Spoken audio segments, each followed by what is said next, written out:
Hello बच्चों, मैं स्मिता बिजलवान स्वागत करती हूँ आपका आईसीटी वर्चुअल क्लासरूम में। आशा करती हूँ आप सभी स्वस्थ होंगे और अच्छे से अपनी पढ़ाई कर रहे होंगे। बच्चों, आज हम पढ़ने जा रहे हैं क्लास 7th की साइंस, और क्लास 7 साइंस में हम कर रहे थे फिजिकल और केमिकल चेंज चैप्टर के क्वेश्चन आंसर्स को। तो आज हम उन्हीं क्वेश्चन आंसर्स को आगे कंटिन्यू करेंगे। तो आइए बढ़ते हैं स्मार्ट बोर्ड की तरफ।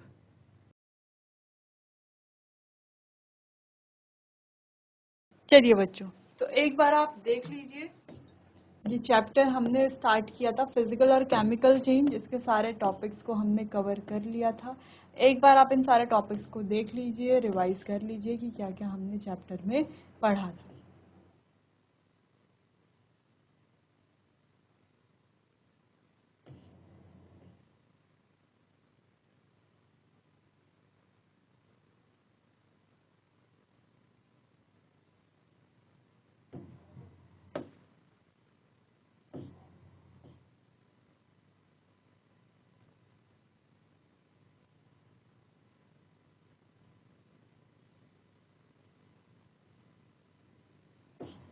चलिए, तो बच्चों फिर इसके बाद हमने किए थे इसके क्वेश्चन आंसर्स। यहाँ पर हमने कुछ फिलअप्स, कुछ ट्रू फॉल्स क्वेश्चन किए थे, साथ ही कुछ जो है हमारे ब्रीफ आंसर टाइप और लॉन्ग आंसर टाइप क्वेश्चंस हमने किए थे। ये आप देख सकते हैं यहाँ पर।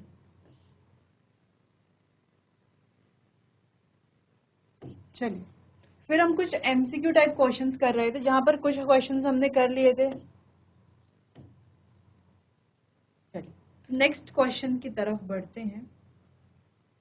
नेक्स्ट क्वेश्चन है शारीरिक परिवर्तन। बच्चों, शारीरिक परिवर्तन से यहाँ पर मतलब है फिजिकल चेंज। ठीक है, फिजिकल चेंज यानी कि यहाँ पर बात हो रही है भौतिक परिवर्तन की।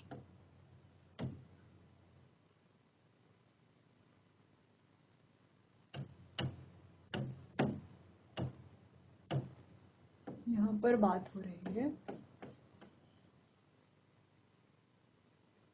भौतिक परिवर्तन की। तो भौतिक परिवर्तन कैसा होता है? अस्थायी होता है या स्थायी होता है, अपरिवर्तनीय होता है या एंडोथर्मिक होता है? चलिए, तो ये हमें यहाँ पर बताना है। बच्चों, स्थायी अस्थायी तो आप जानते हैं, अपरिवर्तनीय भी आप जानते हैं, यानी कि जिसे इरिवर्सिबल कहा जाता है। तो आप जानते हैं भौतिक परिवर्तन इरिवर्सिबल, अपरिवर्तनीय नहीं बल्कि परिवर्तनीय होता है। ठीक है, तो ये वाला ऑप्शन तो नहीं होगा। बात करते हैं फोर्थ ऑप्शन की, जिसमें लिखा हुआ है एंडोथर्मिक। एंडोथर्मिक रिएक्शंस कौन सी होती है बच्चों? एंडोथर्मिक यानी कि ऐसी अभिक्रियाएं, ऐसी रिएक्शंस जहां पर हीट क्या होती है? अब्जॉर्ब होती है। ठीक है, क्या होती है? अब्जॉर्ब की जाती है। वहीं एंडोथर्मिक का अपोजिट होता है एक्सोथर्मिक। तो एक्सोथर्मिक ऐसी रिएक्शंस जहां पर हीट रिलीज किया जाता है। ठीक है, हीट रिलीज होता है। तो ये जो एंडोथर्मिक है, एक्सोथर्मिक है, ये दोनों जो प्रोसेस होती हैं बच्चों, ये केमिकल रिएक्शंस होती हैं, ये केमिकल चेंज के अंडर आती हैं। ठीक है, तो ये एंडोथर्मिक, ये भी केमिकल चेंज है। तो हमारा आंसर हो जाएगा बच्चों पहला वाला ऑप्शन ए। यह है अस्थायी, कि जो फिजिकल चेंज है एक अस्थायी परिवर्तन है। ठीक है, अगले क्वेश्चन की तरफ बढ़ते हैं। अगला क्वेश्चन है निम्नलिखित में से कौन सा एक भौतिक परिवर्तन है? तो निम्नलिखित हमें ऑप्शंस दिए गए हैं, हमें बताना है कौन सा एक भौतिक परिवर्तन है। चलिए, इनको डिस्कस करते हैं। देखो, लोहे में जंक लगना। अच्छा, जंक लगता कैसे है? O2 प्लस H2O जब मिलते हैं तो फिर जो आयरन है Fe, इसमें क्या लग जाता है बच्चों? जंक लग जाता है। तो ये एक कैसा परिवर्तन है? ये एक रासायनिक परिवर्तन है।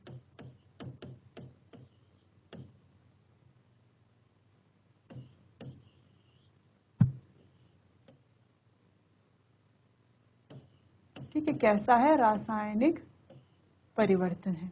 बात करते हैं मैग्नीशियम रिबन का दहन। तो आप जानते हैं मैग्नीशियम रिबन जब इसे जलाया जाता है, दहन किया जाता है, किसके प्रेजेंस में? ऑक्सीजन की प्रेजेंस में। तो क्या हमें देखने को मिलता है? तो हमें देखने को मिलता है बच्चों मैग्नीशियम ऑक्साइड। अब ये जो मैग्नीशियम ऑक्साइड है, ये है क्या? एक व्हाइट पाउडर होता है। कैसा होता है? White powder.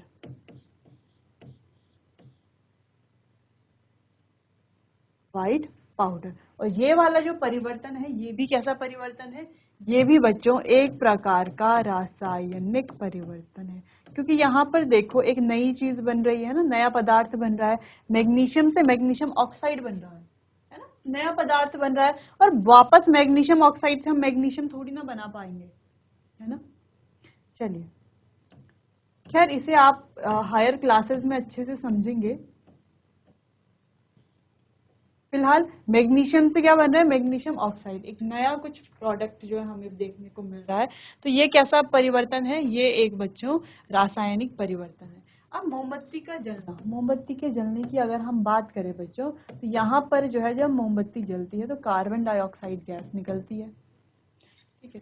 Carbon dioxide gas निकल रही है, तो गैस निकलना ये कौन सी प्रोसेस होती है, जहां पर हमने देखा था ना गैस से जैसे हाइड्रोजन गैस है या कार्बन डाइऑक्साइड गैस रिलीज होती है, तो वो जो प्रोसेस होती है उन्हें रासायनिक परिवर्तन कहा जाता है। तो ये भी एक प्रकार का रासायनिक परिवर्तन ही है।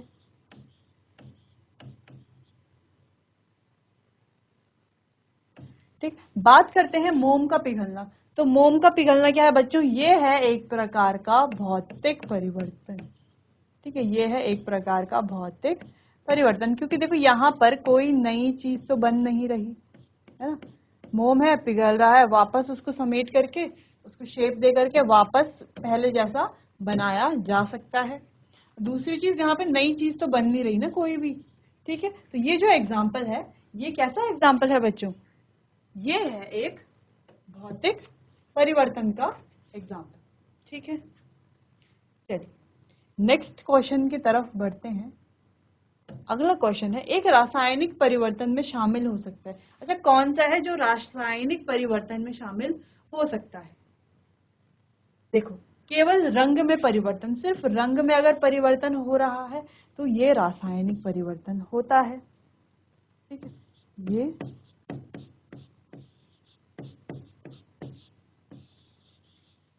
रासायनिक परिवर्तन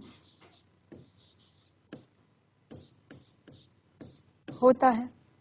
अगर तापमान में परिवर्तन की बात करें तो बच्चों ये भी रासायनिक परिवर्तन है, ठीक, ये भी क्या है, रासायनिक परिवर्तन है। केवल गैस का विकास की बात करें तो ये भी क्या है, रासायनिक परिवर्तन है। तो इसका ऑप्शन हो जाएगा बच्चों 4।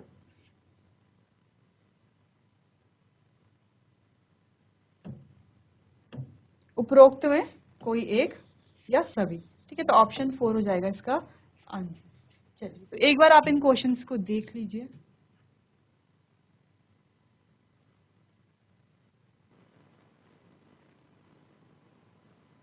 चलिए, अब जैसे कि हमने क्वेश्चन 1 में ये जो ऊपर सबसे ऊपर वाला जो क्वेश्चन है उसमें हमने क्या देखा था बच्चों, कि ये जो भौतिक परिवर्तन ये अस्थायी है, यानी कि कैसा है, टेम्पररी है, ठीक है। अगर स्थायी की बात करें, परमानेंट चेंज की बात करें, जो परमानेंट चेंज है ये कौन सा होता है बच्चों, ये जो परमानेंट चेंज है ये हमारे होते हैं रासायनिक परिवर्तन।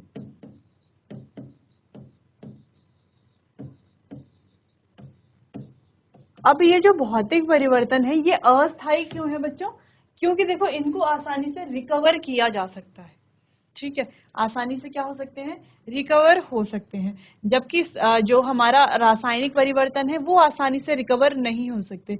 जैसे अगर हम बात करें, बर्फ पिघल के क्या बनी है, पानी। अब पानी से वापस बर्फ भी बन सकती है अगर हम टेम्परेचर कम करके उसको फ्रीज कर दें, है ना। तो ये क्या है, एक परमानेंट चेंज नहीं है, ऐसा नहीं है कि बर्फ हमेशा पानी ही रहेगी, अब परमानेंटली पानी हो गई, नहीं, ये टेम्पररी है। अगर हम टेम्परेचर चेंज कर लेते हैं, तापमान में अगर बदलाव करके हम क्या कर सकते हैं, पानी को वापस बर्फ बना सकते हैं, या पानी को आगे टेम्परेचर बढ़ा करके इसको क्या बना सकते हैं बच्चों, पानी को आगे भाप में या वाष्प जिसे कहा जाता है उसमें परिवर्तित किया जा सकता है। तो यहाँ पर स्थायी नहीं है कि बर्फ हमेशा पानी ही रहेगा, है ना, ठीक है। चल, भाप तो आगे की बात हो गई, खैर फिलहाल हमें इतना ही बात करनी थी। वैसे अगर हम बात करें दूध से, जैसे दही बन रहा है, दूध से क्या बन रहा है, दही बन रहा है, तो ये स्थायी चेंज हो गया, है ना। ये परिवर्तित, ये क्या हो गया, परमानेंट चेंज हो गया। दूध से दही बन रहा है, दही से तो वापस दूध बन ही नहीं पाएगा ना, नहीं बन पाएगा, यानी कि ये कैसा चेंज हो गया, ये हो गया है परमानेंट चेंज। अब इसको आगे हम और कुछ इससे बना लेते हैं, वो अलग एक टॉपिक हो गया, वो एक अलग चीज हो गई। लेकिन फिलहाल हम यहाँ पर परमानेंट की बात कर रहे हैं और टेम्पररी की बात कर रहे हैं, ठीक है। चलिए, वैसे थर्ड पॉइंट है यहाँ पे अपरिवर्तनीय, यानी कि इरिवर्सिबल। तो क्या ये भौतिक परिवर्तन इरिवर्सिबल होता है? नहीं, भौतिक परिवर्तन क्या होता है बच्चों, परिवर्तनीय होता है, यानी कि उसको उल्टाया जा सकता है। जैसे बर्फ से पानी बन सकता है, पानी से वापस बर्फ बन सकती है ना, यानी कि कैसा चेंज है, रिवर्सिबल है। ठीक, जैसे दूध से दही बनना ये इरिवर्सिबल है, तो ये अपरिवर्तनीय जिसे हम इरिवर्सिबल भी कहते हैं, ये भी कैसा है बच्चों, ये भी बच्चों रासायनिक परिवर्तन ही है। वहीं एंडोथर्मिक की बात करते हैं, जहां पर जिसमें क्या होती है, हीट बाहर निकलती है रिएक्शन के दौरान। या हम एक्सोथर्मिक की बात करें,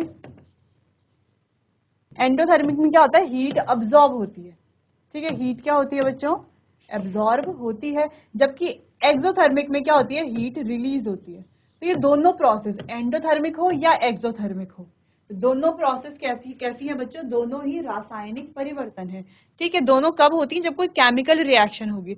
भौतिक परिवर्तन नहीं है, भौतिक परिवर्तन में किसी भी प्रकार की कोई हीट रिलीज नहीं होती, ना अब्जॉर्ब होती है, ना अवशोषित होती है, ना रिलीज होती है, ठीक, ना अवशेषित होती है, ना उत्सर्जित होती है, ठीक, यानी कि ना तो अब्जॉर्ब होती है, ना ही रिलीज होती है। तो ये कुछ सिंपल से क्वेश्चंस थे यहाँ पर। अब इनको जो है अच्छे से समझना इसीलिए जरूरी है क्योंकि इन पॉइंट्स को हम यूज कर सकते हैं अगर कभी हमारे पास क्वेश्चन आता है कि हमें क्या करना है, कुछ पॉइंट्स लिखने हैं फिजिकल चेंज के बारे में या केमिकल चेंज के बारे में, तो उन पॉइंट्स में हम इन्हें इंक्लूड कर सकते हैं। और कभी कभी घुमा के इस तरीके से क्वेश्चन दिया जाता है ताकि हम कंफ्यूज होकर के क्वेश्चन को गलत अटेम्प्ट कर लें, ठीक। तो चलिए, तो हमें क्या करना है, जब भी एमसीक्यू टाइप के क्वेश्चन आए तो सारे क्वेश्चंस को अच्छे से पढ़ना है, सारे ऑप्शन को अच्छे से पढ़ना है, फिर ऑप्शन को एक एक करके देखना है कि देखो ये कौन सा ऑप्शन है, क्या ये दूसरा क्या ये फिजिकल चेंज से रिलेटेड है या क्या ये जो है केमिकल चेंज से रिलेटेड है। इस तरीके से ध्यान से अगर हम पढ़ेंगे तो आसानी से सॉल्व कर पाएंगे।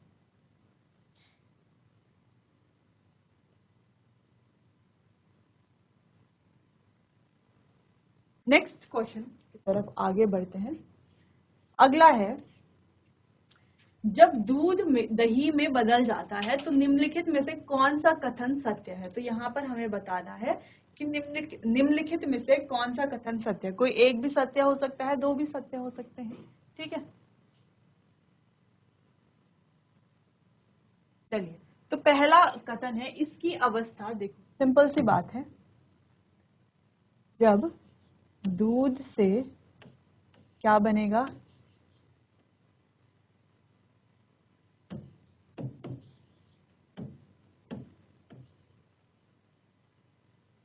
दही बनेगा, ठीक है। चलिए, अब बात करते हैं क्या क्या होगा। इसकी अवस्था द्रव से अर्ध ठोस हो जाएगी। देखो, पहले दूध की अवस्था क्या थी, द्रव थी द्रव अवस्था, बिल्कुल द्रव अवस्था थी। अब इसकी अवस्था कैसी हो गई, हम कह सकते हैं ये ठोस हो गया, लेकिन पूरी तरीके से ये सॉलिड नहीं होता, अर्ध ठोस होता है। जैसे कि आप जानते भी हैं दही दही कैसी होती है ना, उसका जो अवस्था है वो कैसी होती है। तो ये तो सही है। यह रंग बदलता है, तो क्या रंग बदलता है, नहीं, रंग तो कोई चेंज नहीं आता, ये भी सफेद ही होता है और ये भी सफेद ही होता है। यानी कि जो सेकंड वाला पॉइंट है ये थोड़ा सा सही नहीं लग रहा। अब ये स्वाद बदल जाता है, स्वाद बदल जाता है। देखो, दूध का स्वाद हम जानते हैं दूधिया होता है ना, या सिंपल हम कह सकते हैं थोड़ा मीठा सा होता है। वहीं अगर हम दही का स्वाद की बात करें तो इसका स्वाद होता है सार, यानी कि खट्टा।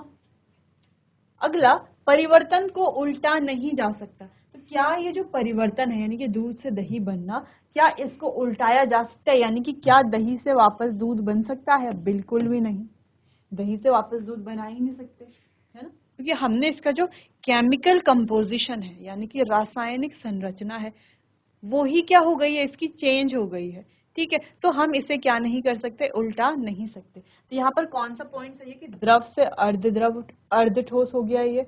फिर सफेद था तो सफेद ही है, है ना। कलर में तो कोई चेंज ऐसा तो है नहीं कि दूध सफेद था दही हमारी जो है लाल रंग की हो गई, ऐसा तो नहीं है। फिर स्वाद में डिफरेंस आता है, पहले दूध का स्वाद आप जानते हैं थोड़ा दूध या थोड़ा मीठा सा स्वाद होता है, बाद में दही का स्वाद खट्टा होता है। यानी कि कौन सा पॉइंट, देखो पहला पॉइंट तो लग रहा है करेक्ट है ना, सही कथन है पहला वाला, क्योंकि यहाँ पर क्या हो रहा है, द्रव से अर्धठोस अवस्था में परिवर्तित। अब अगला है ये रंग में बदलाव, नहीं ये वाला पॉइंट नहीं है। अगला है स्वाद में बदलाव, ये सही है। अगला है परिवर्तन को उल्टा नहीं जा सकता, नहीं बिल्कुल भी नहीं उल्टा जा सकता परिवर्तन को, तो लास्ट वाला पॉइंट भी सही है। यानी कि इसका जो आंसर है बच्चों ये हमारा होगा थर्ड वाला ऑप्शन है ना, फर्स्ट थर्ड और फोर्थ ये सारे कथन हमारे सही हैं। ठीक, अगले क्वेश्चन की बात करते हैं, रासायनिक परिवर्तन में क्या शामिल है। अब कुछ कथन यहाँ पर दिए गए हैं, कुछ चीजें हमें बताई गई हैं, उसके आधार पर हमें बताना है कि रासायनिक परिवर्तन में क्या शामिल है। चलिए, तो रासायनिक परिवर्तन की बात हमें करनी है। विभिन्न अवस्थाओं वाले पदार्थ का निर्माण, क्या यहाँ पर जो है विभिन्न अवस्थाओं वाले पदार्थ का निर्माण होता है, या विभिन्न रासायनिक गुणों वाले पदार्थ का निर्माण, या विभिन्न आकार वाले पदार्थ का निर्माण, या विभिन्न आकृतियों वाले पदार्थ का निर्माण। तो देखो विभिन्न अवस्था वाले पदार्थ का निर्माण ऐसा तो नहीं होता। ठीक, विभिन्न रासायनिक गुणों वाला, तो ये हमारा आंसर होगा कि जो रासायनिक गुण होते हैं वो पदार्थ के क्या होते हैं, अलग होते हैं। आकार हो भी सकता है, नहीं भी हो सकता, आकृति हो भी सकती है, नहीं हो सकती, लेकिन रासायनिक गुण जो है वो अलग होगा। ठीक,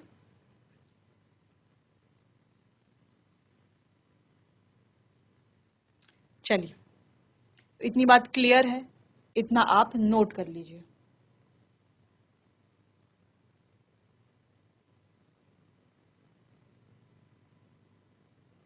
आगे नेक्स्ट क्वेश्चन की बात करते हैं।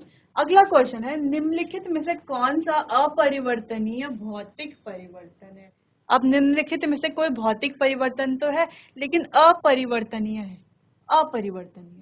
अब जैसे बच्चों हमने कहा कि भौतिक परिवर्तन कैसे होते हैं, परिवर्तनीय होते हैं, यानी कि उल्टाए जा सकते हैं, लेकिन कुछ भौतिक परिवर्तन ऐसे होते हैं जिन्हें उल्टाया नहीं जा सकता।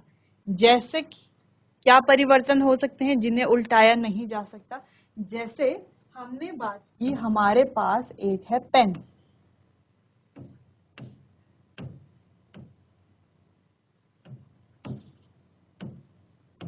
हमारे पास क्या है, एक पेन है, ठीक है, ठीक है, इस तरीके से एक पेंसिल है, पेंसिल मान लेते हैं,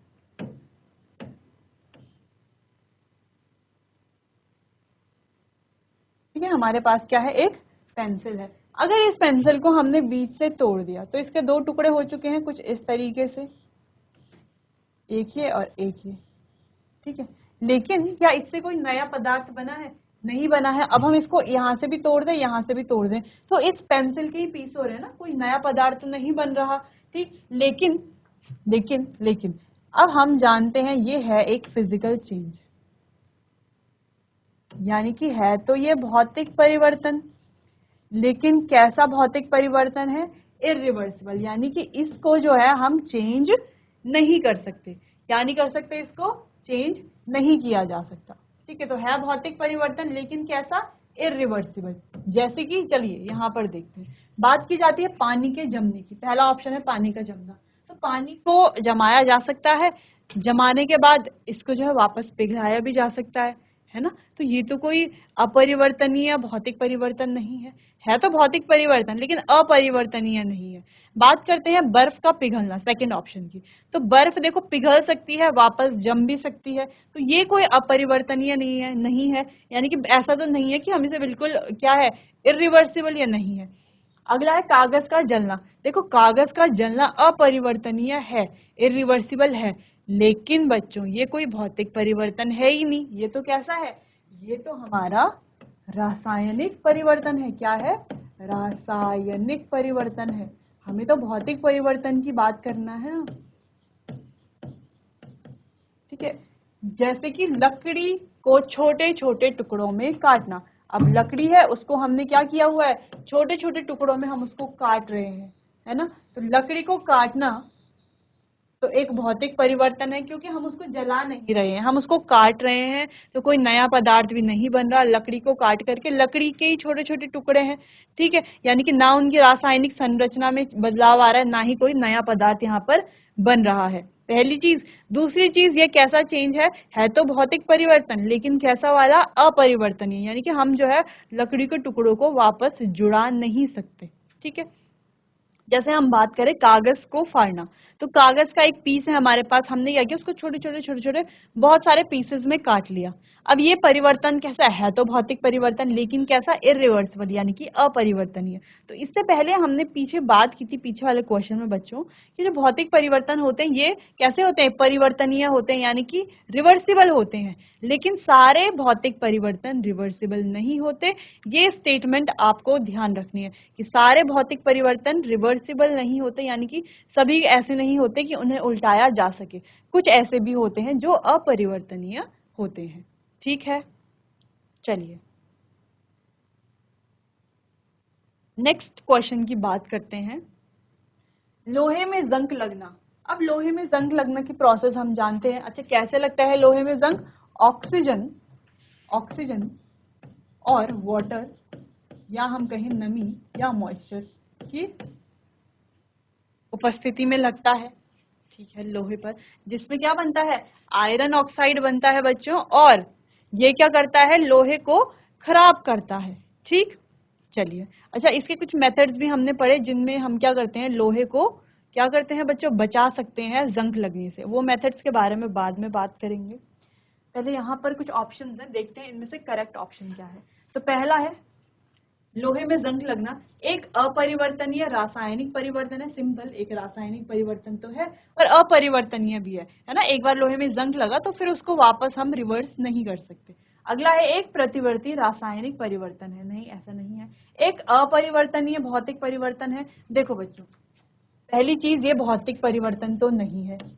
दूसरी चीज, अपरिवर्तनीय तो है लेकिन भौतिक परिवर्तन नहीं है, तो ये वाला ऑप्शन हो जाता है गलत। ये क्या है, रासायनिक परिवर्तन तो है लेकिन प्रतिवर्ती नहीं है।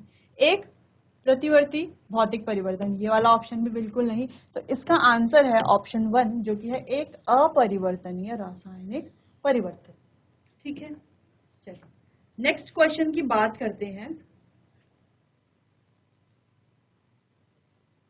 किसी पदार्थ का ठोस से द्रव तथा द्रव से गैस में अवस्था परिवर्तन कहलाता है।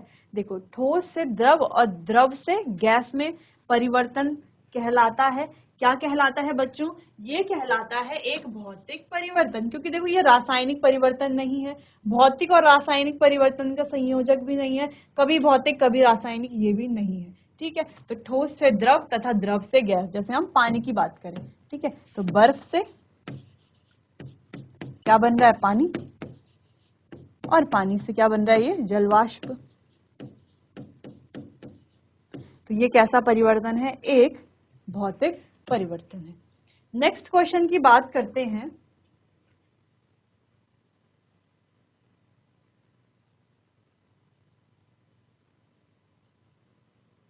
गैल्वनीकरण एक ऐसी प्रक्रिया है जिसमें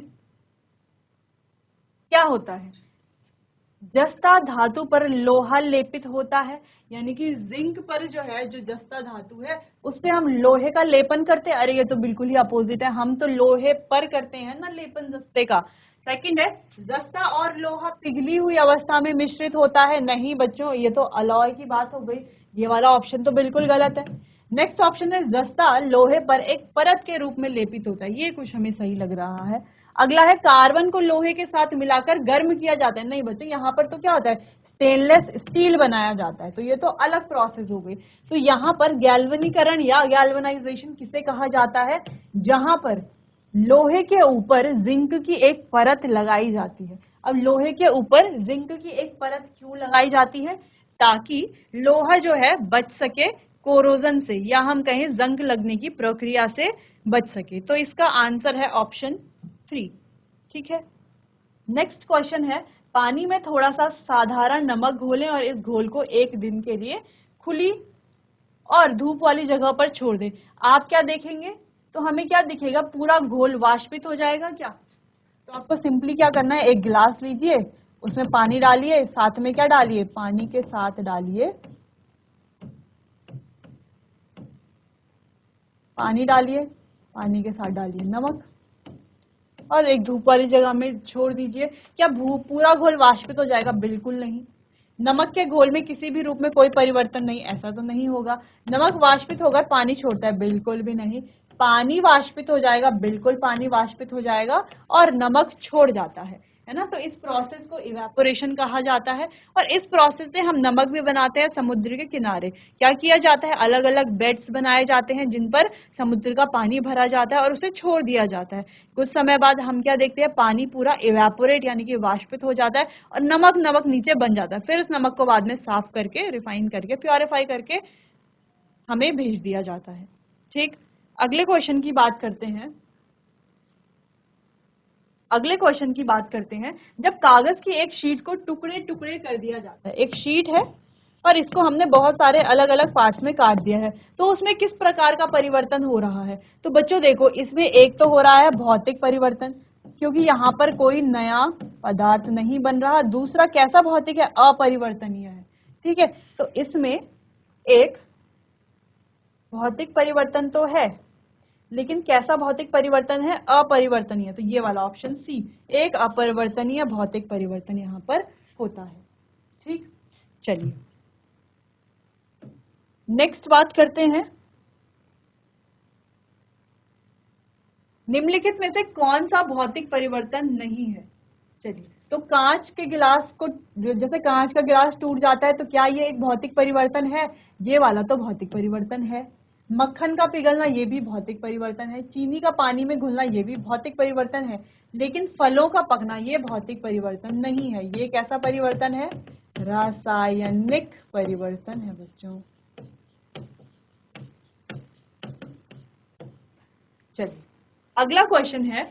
जब एक लोहे के फावड़े को नम वातावरण में छोड़ दिया जाता है, नम वातावरण में, तो वह क्या होता है? लोहा ऑक्सीडाइज की भूरी पाउडर जैसी परत विकसित होती है, या आयरन ऑक्साइड की हरी परत विकसित होती है, या ऑक्सीजन की भूरी परत, या कोई परिवर्तन नहीं। देखो, ये वाला ऑप्शन तो बिल्कुल नहीं है, ऑप्शन डी की कोई परिवर्तन नहीं हो रहा। ऑक्सीजन की भूरी परत विकसित होती, बिल्कुल भी नहीं। ऑक्सीजन की तो भूरी परत होती ही नहीं है। ऑक्सीजन की भूरी परत होती तो हम पर भी आ जाती। ठीक है, आयरन ऑक्साइड की हरी परत, बच्चों आयरन ऑक्साइड की परत तो होती है लेकिन हरी नहीं। कैसी? ऑप्शन ए, भूरी परत। लास्ट क्वेश्चन है इसमें, निम्नलिखित में से कौन सा रासायनिक परिवर्तन है? देखो, कपड़े की कटिंग करना एक फिजिकल चेंज है, कपड़े को इस्त्री करना भी एक फिजिकल चेंज है, कपड़े को सुखाना भी एक फिजिकल चेंज है। बात करते हैं कपड़े को जलाना, यहाँ पे राख बनती है, नया पदार्थ बन रहा है, हीट निकल रही है, लाइट हमें देखने को मिलती है, तो ये परिवर्तन है बच्चों रासायनिक परिवर्तन। इतना आप नोट कर लीजिए। तो बच्चों, आज हमने क्वेश्चन आंसर्स किए फिजिकल और केमिकल चेंज चैप्टर के, जहां पर हमने कुछ इंपॉर्टेंट एमसीक्यू टाइप क्वेश्चंस किए, जो अगर हम चैप्टर के दृष्टि से देखें और एग्जाम पॉइंट ऑफ व्यू से देखें तो दोनों से क्या बहुत इंपॉर्टेंट ये क्वेश्चंस थे। ठीक है, जिनको हमने अच्छे से समझा, और जो टॉपिक आपको समझ नहीं आया वो भी हमने यहाँ पर डिस्कस किया। तो आज के लिए बस इतना ही, मिलते हैं अपने आने वाले अगले सेशन में। तब तक के लिए आपका बहुत बहुत धन्यवाद।